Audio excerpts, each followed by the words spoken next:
Hello everyone, welcome back to my YouTube channel. And आज हम इसमें सॉल्व करने वाले हैं class 10 science Poly Star sample paper 2। इससे पहले हमने सैम्पल पेपर वर्क 1 जो है कम्प्लीटली सॉल्व किया है। अभी तक आपने उसको देखा नहीं है तो प्लेलिस्ट में जाके भी उसको देख सकते हो। आज हम सैम्पल पेपर 1 में क्या सॉल्व करेंगे, जितने भी पार्ट ए में जो भी एमसीक्यू जाएगा, मैच द कॉलम आएगा, इसको सॉल्व करेंगे। देन इसके बाद क्या करेंगे, जितने भी आपके 2 मार्क्स के 16 क्वेश्चन हैं इसको भी क्या करेंगे, इसी वीडियो में क्या करेंगे, डिस्कशन करेंगे। एंड कल को हम क्या कर लेंगे, 3 मार्क्स एंड जो भी आपके 5 मार्क्स के क्वेश्चन है इसको हम क्या कर लेंगे, सॉल्व कर लेंगे। तो यानी कि आपके 2 या 3 दिनों के अंदर क्या होगा, जितने भी आपके 5 पोली स्टार के सैम्पल पेपर गिवन है वो सारे का सारा सॉल्व हो जाएगा। ठीक है, तो चलिए बिना किसी देरी से क्वेश्चन स्टार्ट करते हैं। जो फर्स्ट पार्ट में फर्स्ट क्वेश्चन क्या है, Gurpreet bought some mint from the market. After some days, there was a strong smell from mint. Why did this happen? यानी कि गुरप्रीत ने क्या लेके आया, मिंट यानी कि पुदीना लेके आया। फिर क्या हुआ, कुछ दिनों के बाद उसमें से एक स्ट्रॉन्ग स्मेल सी आने लगी। किस लिए होता है वो, ऑक्सीडेशंस के कारण होता है, क्योंकि उसमें कुछ ना कुछ केमिकल रिएक्शंस होती हैं कॉन्टैक्ट ऑफ ऑक्सीजन के थ्रू, जिसके कारण वो क्या हो जाता है, वो खराब हो जाता है। सेकंड में क्या है, when we when we mix lead nitrate and potassium iodide, yellow precipitate is formed. Can you name the precipitate? अच्छा, इसने क्या बोला है, लीड नाइट्रेट यानी कि PbNO32। ठीक है, ये अपना एक एक्वस में होगा। देन क्या बोला इसने, इसने बोला है पोटाशियम, हाँ पोटाशियम आयोडाइड बोला है, तो Ki, देन ये भी एक्वस में। देन अगर इसको हम रिएक्शन कराएंगे तो ये बन जाएगा क्या, PbL2, ये सॉलिड में, प्लस KNO3। इसको आप बैलेंस कर सकते हो सिंपली, बैलेंस करना कोई टफ नहीं है, आपके जो फर्स्ट चैप्टर में हमें बैलेंस करना सिखाया गया था। देन अगर इसकी रिएक्शन होगी तो क्या बनेगा, ये बनेगा लीड, देखो लीड आयोडाइड बनेगी, आई है ये, सॉरी यहाँ पे आई है, एल नहीं है, आई है, आई आई। लीड क्या बनेगा, लीड आयोडाइड बनेगा। तो इसमें कहाँ है देख लो, लीड आयोडाइड ये रहा, ये हो जाएगा, क्या हो जाएगा, इसका आंसर हो जाएगा। ठीक है, तो इसके बाद, ठीक है सही है ना, रिएक्शन सही है, ये भी है, ठीक है, ओके ठीक है। इसके बाद बैलेंस कर सकते हो, बैलेंस ईजी होता है। इसके बाद क्वेश्चन क्या बोला है, pH of neutral solution is, यानी कि न्यूट्रल सोल्यूशन क्या होगा, यानी कि 7 को बोलते हैं। अगर 7 से अगर डिक्रीज होगा तो एसिडिक होगा, 7 से ज़्यादा होगा तो बेसिक होगा। ठीक है, tartaric acid is found in tamarinds में। तो ये तो इजी क्वेश्चन है, यानी कि क्या हो रहा है ना कि हमें क्वेश्चंस पढ़ते ही उसका आंसर समझ में आ जा रहा है, तो इसमें समझाने की कोई ज़रूरत है ही नहीं। क्वेश्चन से में देखेंगे, उसको समझने की कोशिश करेंगे। इसके बाद क्या है, the ability of metals to be drawn into thin wires is known as ductility. ठीक है, during the electrolytic refining of copper cathode is made of pure copper. Then इसके बाद क्या है, what is full form of ATP, ATP full form क्या होती है, adenosine tri आएगा, TRI ट्राई फोस्फेट आएगा। ठीक है, इसमें आंसर गलत लिखा है, अमाइनो लिखा है, एडिनोसाइन ट्राई फोस्फेट आएगा, इस बात का ध्यान दीजिएगा। What happens when water is release from guard cell, तो क्या होता है, गार्ड सेल गेट क्लोज हो जाता है। Select the mode of excretion in plant, तो इसमें तीनों आ जाएंगे, डेड लिफ्ट भी आ जाएगा, ट्रांसपिरेशन आ जाएगा, and cellular cellular vacuoles and all of the एबो, यानी कि तीनों आ जाएगा, क्या हो जाएगा, ऑल ऑफ द एबो आ जाएगा। इसके बाद क्या है, which part of the brain can be divide into 2 hemisphere four brains, यानी कि अगर इसमें आपको सेरिब्रम भी दिया होगा तो उस पर भी आप टिक लगा सकते हो, क्योंकि जो सेरिब्रम है ये फोर ब्रेन का ही क्या होता है, पार्ट होता है। विच of the following is non and involuntary actions, यानी कि इसमें से कौन सा है जो जो इनवॉलंटरी एक्शन नहीं है, तो चीविंग। ये क्या होता है, वो एक्शन जो इनवॉलंटरी क्या होता है, एक होता है वॉलंटरी, एक होता है इनवॉलंटरी। इसमें बोला विच of the following is not, इसमें से कौन सा इनवॉलंटरी एक्शन नहीं है, तो चीविंग है। बाकी के सारे इनवॉलंटरी है, क्योंकि ये हमारे कंट्रोल में नहीं है। देखो अगर तुम्हारी हार्ट बीट हो रही है तो हमारे कंट्रोल में है क्या, रोक सकते हो उसे, नहीं रोक सकते ना। सलाइवा मुंह में बन रहा है तो बनेगा ही। वॉमिटिंग हो रही है, वॉमिटिंग को कंट्रोल को रोक नहीं सकते, वो हो जाएगा। तो ये बस एक ही चीविंग है जो हमारे कंट्रोल में है। इसके बाद the disease cause due to sexual contact in, ये तो पता ही होता है, एड्स। ठीक है, the humans which had XY chromosome तो मेल का होता है, सोचने की जरूरत नहीं। अगर XX होता तो फीमेल होता। Which of the following material can not be use to make lens, तो क्ले आ जाएगा इसमें। इसके बाद है the mode of reproduction in spirogyra is fragmentation. What is the colour of sky when seen from moon, तो black. Okay. Which of the following metal is used in the making the filaments of electric bulb, तो क्या आ जाएगा, tungsten आ जाएगा। Choose the instruments use to protect electric circuits from short circuitings and overloading, तो fuse हो जाएगा, क्योंकि अगर मान लो कोई भी अगर ओवरलोड करते हैं, अगर मान लो वोल्टेज घर में आता है ना, कभी कभी ज़्यादा आ जाता है, तो क्या होता है, अपने आप ही सारी बल्ब क्या होती है, फ्यूज हो जाती है। What is the molecular formula of ozone, तो O3। Which of the following is not non biodegradables, इसमें से कौन सा नॉन बायोडिग्रेडेबल नहीं है, तो वेजिटेबल्स पील। बाकी के सारे नॉन बायोडिग्रेडेबल से, यानी कि ये ख़त्म नहीं होते हैं। बाकी ये क्या होता है, ये होता है बायोडिग्रेडेबल। ठीक है, तो ये हो जाएगा MCQ का answer. Then match the column देखते हैं। इसमें बताना चाहूँगा एम मीटर का सिंपली क्या आ जाएगा, आपको पता है एम मीटर क्या आ जाएगा, electric current. Unit of resistance क्या होता है, ओम होता है भाई, पीछे लिखा होगा ओम, ओम आ जाएगा। दूसरे का हो जाएगा ये। देन इसके बाद देखो, इसके बाद क्या है, ये तो पता, ये तो मैंने बताया ना, हाँ नियर साइड नेक्स्ट, तो इसका ये हो जाएगा तीसरे का। देन मिरर फार्मूला तो आपको यहाँ पे गिवन है। देन पीछे अल्कोहल गिवन है, अल्कोहल क्या आ जाएगा, इथेनॉल आ जाएगा। ठीक है, तो ये था। चलिए फटाफट 2 मार्क्स से क्वेश्चन करते हैं, इसमें लगेगा हमें थोड़ा सा टाइम लगेगा, इसको देखते हैं फटाफट। तो इसमें 2 मार्क्स के क्वेश्चन को 11 अटैम्प्ट करने होंगे, आपको 16 से आएगा, यानी कि आराम से कर सकते हो, अगर अच्छे से क्वेश्चन करके जाओगे तो आराम से हो जाएगा। तो फर्स्ट क्वेश्चन क्या है, compare functioning of alveoli in the lungs and nephrons in the kidney. चलो देखते हैं इसका, तो ये रहा इसका सोल्यूशंस। पहले हम देखेंगे एल्वोलाई इन द लंग्स, फिर नेफ्रॉन इन द किडनी, दोनों के बीच में क्या डिफरेंस है, यहाँ पे एक लाइंस ऐसे खींच सकते, ड्रॉ कर सकते हो। पहला पॉइंट क्या है, this is a functioning unit of lungs, ये लंग्स का फंक्शनिंग यूनिट है। देन ये किडनी का है, there are approximately 30 crores alveoli in each lungs. There are approximately 10 lakhs nephron in each kidney. Okay. Alveoli provide a large surface area for exchange of gas. ठीक है, large surface area देता है, but it do not have large area. Okay. It exchange oxygen and CO2 gas, ये पता ही ना exchange करता है oxygen CO2 gas को। It controls the amount of water and minerals, ये हो जाएगा क्वेश्चन जो फर्स्ट का आंसर है। ठीक है, यानी कि क्या हो रहा है, इसमें हमें पढ़ के समझ में आ जा रहा है, इसमें समझाने की जरूरत ही नहीं पड़ रही है, कि उतने तो आप इंटेलिजेंट हो, क्लास 10th में आ गए हो भाई। ठीक है, तो आगे नहीं, अब जा रहे हो क्लास 10th से, यानी कि अब तो पास आउट हो जाओगे ना। ठीक है, तो अगर आप 10th के बाद क्या करोगे, ये मुझे बता देना थोड़ा सा कमेंट बॉक्स में कमेंट करके, कि आप किस स्ट्रीम में जाना चाहोगे, आपका ड्रीम क्या है, IIT करना या फिर नीट करना, या फिर आर्ट्स लेके धक्के तो नहीं खा सकते, क्योंकि आर्ट्स में बहुत सारे फील्ड्स होते हैं। ठीक है, तो क्या, या फिर आपको कॉमर्स लेना है। ठीक है, मुझे भी पता लगे भाई। इसके बाद क्या है, why should a magnesium ribbons be rubbed before burning in the air. अच्छा, मैग्नीशियम रिबन्स को क्यों रब किया जाता है बर्निंग्स इन द एयर, यानी कि उसमें क्या होता है, मैग्नीशियम ऑक्साइड्स की एक लेयर्स होती है, उसको उतारना पड़ता है, तभी जाके क्या होगा, वो एयर के साथ रिएक्ट होगा, तभी वो जलेगा। इसीलिए देखते हैं, because there is a layer of magnesium oxide और magnesium ribbons which does not allow magnesium to react further with oxygen. अगर उसके ऊपर लेयर लगा रहेगा ना मैग्नीशियम ऑक्साइड का, तो वो एक से रिएक्ट नहीं करेगा, तो इसलिए हम उसको सैंड पेपर से यानी कि रफ कर देते हैं, ताकि वो लेयर हट जाए और ऑक्सीजन के साथ क्या हो जाए, रिएक्ट कर जाए। ठीक है, ठीक है, तभी तो जलेगा ना। जब तक ऑक्सीजन के कॉन्टैक्ट में कोई चीज़ नहीं आती है, तो उसमें से आग कैसे लगेगा। अगर मान लो यहाँ पे मैं कैंडल जला दिया, इसके ऊपर गिलास रख दिया, क्या होगा, कैंडल बुझ जाएगा ना। क्यों भाई, ऐसा क्यों हो रहा है, क्योंकि ऑक्सीजन ही नहीं है, ऑक्सीजन की सप्लाई ही कट हो जा रही है। ठीक है, ऑक्सीजन का खोज किसने किया, कमेंट बॉक्स में बताएं। ओके, ठीक है, भगवान ने नहीं, कोई साइंटिस्ट का नाम बताना है भैया, भगवान ने किया, चलो भाई भगवान ने किया, इसके पीछे भी लॉजिक होगा। ठीक है, उसका नाम कौन रखा, ऑक्सीजन। ठीक है, चलो इसके बाद क्वेश्चन क्या है, इसके बाद बोला है ना, why should curd and other sour substance not be kept in brass और कॉपर वेसल्स। क्या होता है, कॉर्ड या जितने भी खट्टी चीज़ होती है उसमें एसिड होता है, और एसिड मेटल के साथ रिएक्ट कर जाते हैं, फिर उसमें से क्या निकलता है, H2 गैस, यानी कि हाइड्रोजन गैस, जो कि हमारे लिए बहुत ही ज़्यादा हार्मफुल है, इसीलिए उसको स्टोर नहीं रखते भाई, और कोई भी इसका रीज़न नहीं है।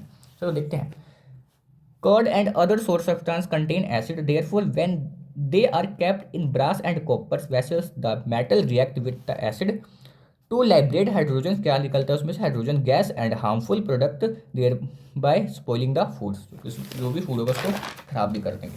चलो हो गया ना, यानी कि क्या हो रहा है, समझ में आ रहा है ना, यानी कि अगर नहीं समझ में आएगा फिर भी मुझे कमेंट करके बता देना, आपका पढ़ाया हुआ मुझे कुछ नहीं समझ में आता है, ठीक है।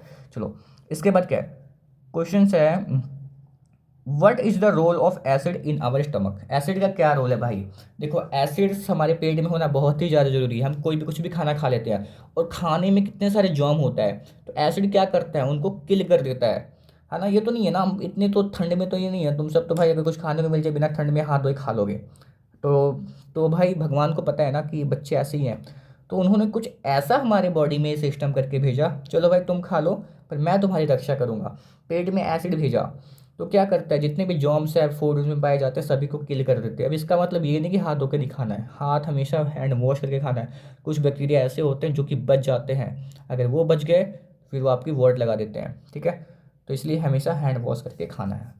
तो इसमें देखते हैं, in our stomach acid HCl kills germ present in the food, okay, and makes the food acidic, so that pepsin enzyme होता है can be digest protein, जो कि pepsin enzyme क्या करता है, प्रोटीन को डाइजेस्ट कर देता है।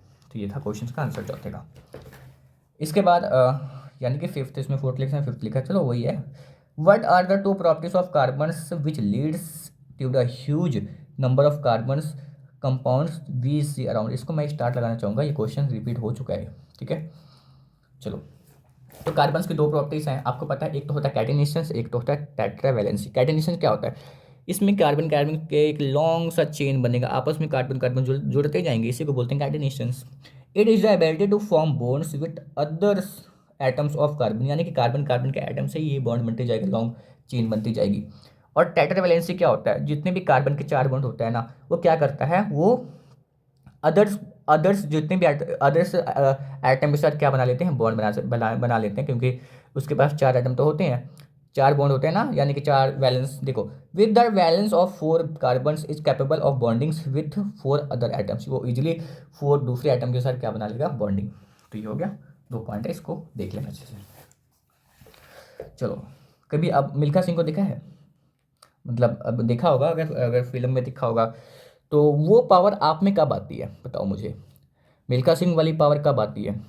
हाँ अभी नहीं आएगी, अगर आप बाहर निकलोगे ना, मान लो कहीं जा रहे हो सामान लेने या फिर कहीं से सामान लेके आ रहे हो और अनजाने से किसी और गली से आपको जाना पड़ गया, और गली का कुत्ता नहीं, कुत्ता जो आपके पीछे पड़ जाता है ना, जो वो मिल्खा सिंह की पावर आप में आ जाती है, वो कहाँ से आती है भाई, कहाँ से आती है, वो आती है हमारे किडनी के ऊपर एक एड्रीनल ग्लैंड होता है, तो क्या होता है, वो एक्टिवेट हो जाता है भाई। चलो अब तो कुछ ना कुछ मुझे करना पड़ेगा, अगर नहीं भागूंगा ना तो फिर भाई हमेशा के लिए क्या होगा, 3 टीके तो लगवाने ही पड़ेंगे।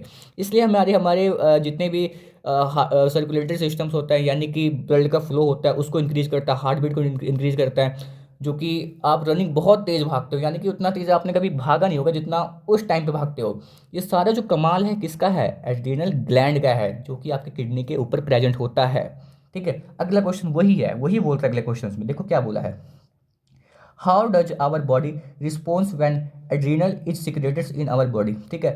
क्या हमारी बॉडी रिस्पॉन्स करती है जब एड्रीनल्स हमारी बॉडी में सिक्रेट्स होता, सॉरी ब्लड में सिक्रेट होता है। देखो क्या होता है, when someone is in danger, अगर कोई डेंजर्स में है, डेंजर कंडीशन में हो, चाहे इमरजेंसी में हो, द एड्रीनल ग्लैंड सिक्रेट, उस समय क्या होगा, अगर कोई इमरजेंसी में होगा या फिर डेंजरस कंडीशन में होगा, तभी क्या होगा, एड्रीनल ग्लैंड सिक्रेट होगा, वैसे सिक्रेट नहीं होगा।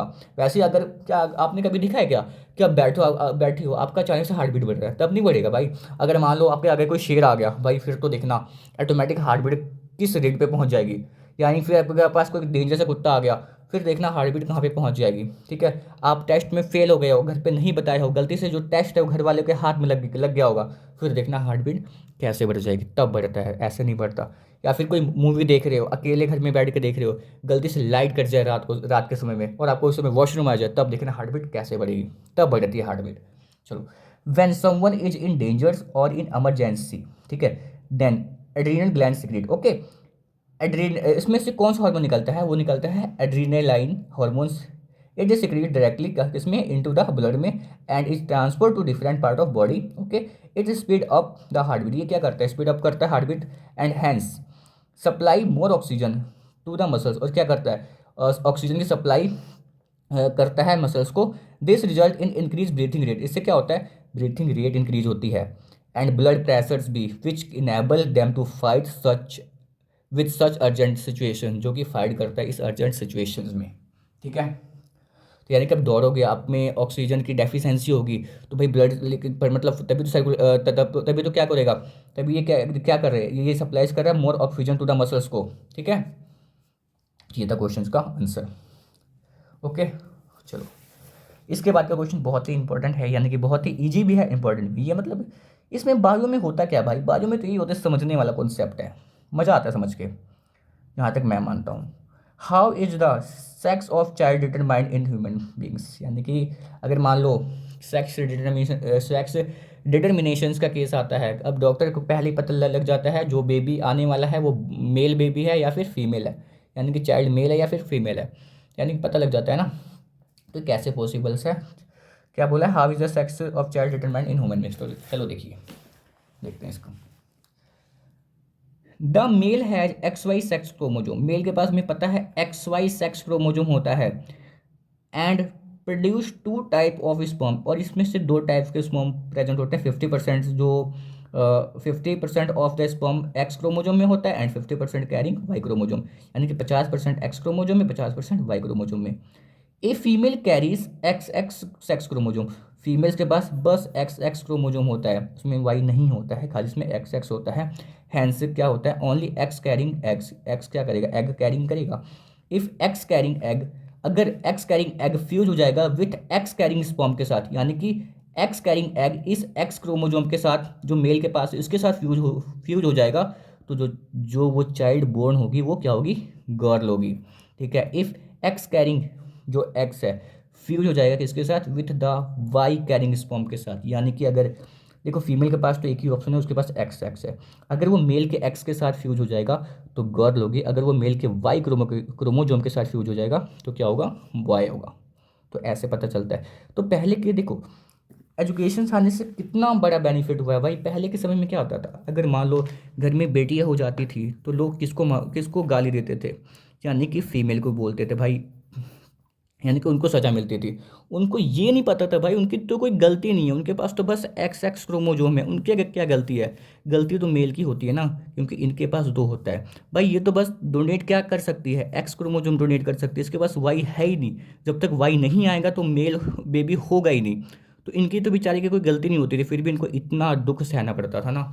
तो ड्यू टू अनएजुकेशंस, यानी कि अब एजुकेशंस आ गया है, तो देखो कितना सुधार हो रहा है हमारी कंट्री में, हो रहा है, क्या हो गया है, काफ़ी हद तक पूरा ही हो गया है। तो देखो सारी रिस्पॉन्सिबिलिटी किसकी होती है, मेल की होती है।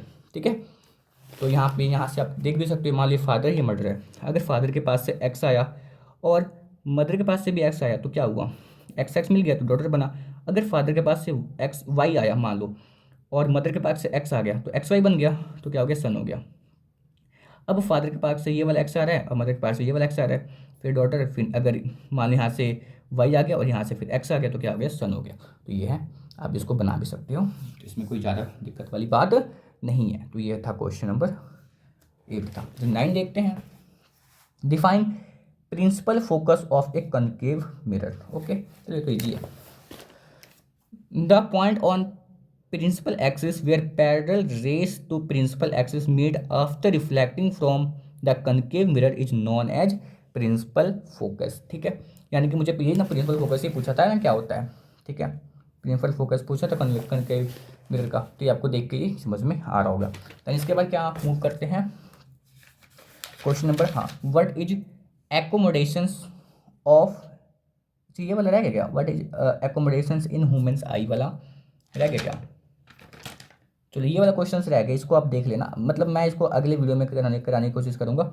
इसके इसके बाद मैं क्या कर रहा हूँ, मैं ये वाला सॉल्व कर रहा हूँ, यानी कि 10वां हमारा रहता है, इसको मैं करूँगा आने वाली वीडियो में solve. Give the characteristics of magnetic field lines, यानी कि मैग्नेटिक फील्ड लाइन्स के क्या क्या कैरेक्टरिस्टिक्स हैं, इसको हम समझते हैं।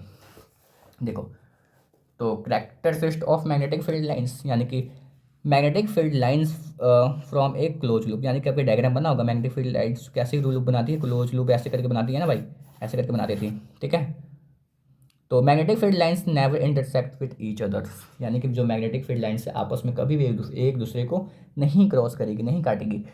The magnetic field is strongest at the poles because the field lines are denser near the poles, यानी कि जो भी मैग्नेटिक फील्ड होगा वो पोल्स के क्या होगा, वो पोल्स पे क्या होगा, स्ट्रांग होगा। ठीक है, ये जो 3 पॉइंट है, 3 पॉइंट लिख सकते हो, आपको इजीली से क्या मिल जाएंगे, 2 मार्क्स मिल जाएंगे। तो इसके बाद 12 क्वेश्चन क्या है, what is ozone, okay, and how does it affect an ecosystems. ठीक है, ओजोन क्या होता है, ओजोन क्या होता है, ozone O3 is a triatomic molecule होता है ऑफ ऑक्सीजन का। Ozone O3 forms a layer in the upper atmosphere, यानी कि एक लेयर होता है अपर एटमोस्फेयर का। It shield the surface of the earth, ये हमारे अर्थ को सील्ड करता है, यानी कि कवच के रूप में कवर करता है।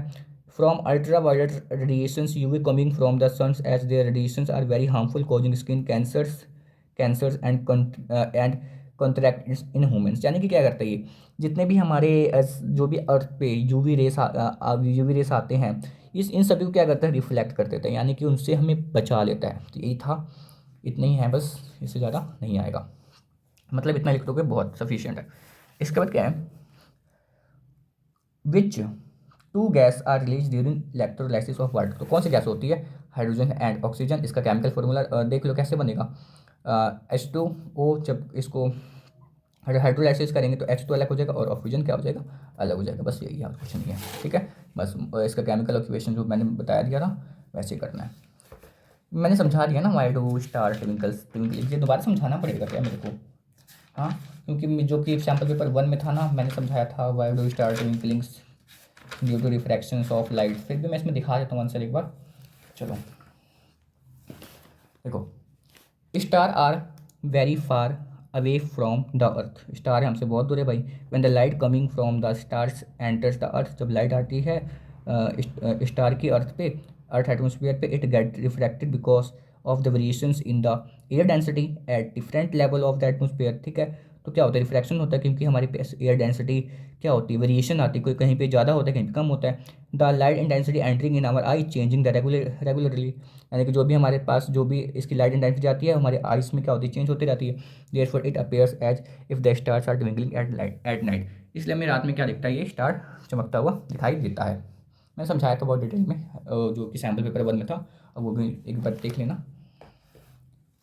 तो इसके बाद क्वेश्चन नंबर क्या है, अच्छा, what would be consequence of deficiency of human, अच्छा, हीमोग्लोबिन इन आवर बॉडीज, बताओ भाई क्या होगा अगर कमी हो जाएगी हीमोग्लोबिन की हमारी बॉडी में, क्या होगा, देखते हैं। चलो ये रहा, haemoglobin is the respiratory pigments होता है that transport oxygen to the body cells for cellular respiration, क्या करता है, ये ट्रांसपोर्ट करता है ऑक्सीजन को बॉडी सेल्स में फॉर सेलुलर रेस्पिरेशन के लिए। Therefore deficiency of haemoglobin in the blood can affect the oxygen supply, अगर मान लो ये अगर इसकी कमी हो जाएगी तो ऑक्सीजन की सप्लाई कैसे होगा। ठीक है, और ये क्या अफेक्ट करेगा, oxygen supplying capacity of blood में, यानी कि इसकी देखो क्या बोल रहे हैं, देयरफॉर डेफिशिएंसी ऑफ हीमोग्लोबिन क्या होगा in the blood can affect करेगा the oxygen supplying capacity of blood में। This can lead to deficiency of oxygen in the body cells. ठीक है, हमारी बॉडी सेल्स में ऑक्सीजन की कमी हो जाएगी।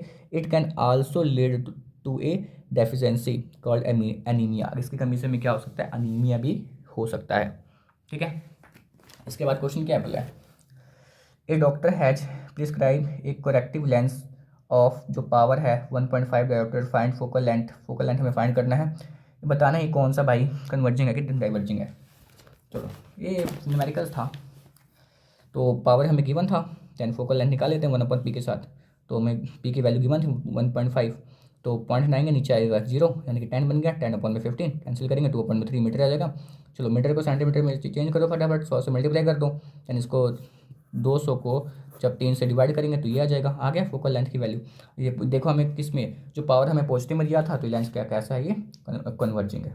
ओके, तो ये हो गया हमारा सारा का सारा क्वेश्चन सॉल्व।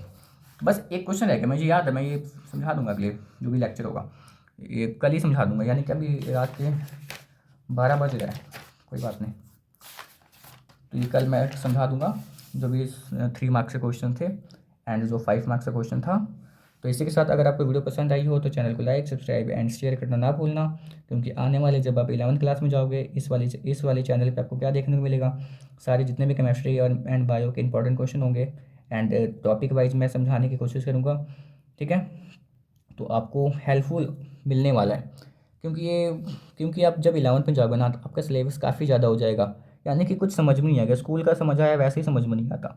और फिर अगर अगर अलग अलग यूट्यूब चैनल से, अगर पंजाब बोर्ड में हो, अलग अलग यूट्यूब चैनल से समझाओगे ना, वो पहले से हाई लेवल पे समझाते हैं भाई। उनको ये नहीं पता भाई अभी हम 11th में आए हैं, वो समझा समझा के थक जाते हैं ना, यानी कि उनके ऊपर एक ऐसा हो जाता है भाई, हाँ कितनी बार समझा दिया है, बच्चे को एक बार में समझ में आ जाएगा, पर आता नहीं है। ट्यूशन ज्वाइन करोगे वहाँ पे भी नहीं समझ में आता भाई, मतलब डाउट सा हो जाता है ना। तो मैं वही क्या करूँगा, क्लियर करने की कोशिश करूँगा। मैं एक मतलब छोटे छोटे वीडियो लेके आऊँगा, जिसके कारण जो आपका कॉन्सेप्ट होगा ना क्लियर हो जाएगा। ठीक है, तो मिलते हैं इसके नेक्स्ट वीडियो में। So thank you for watching this video, thank you.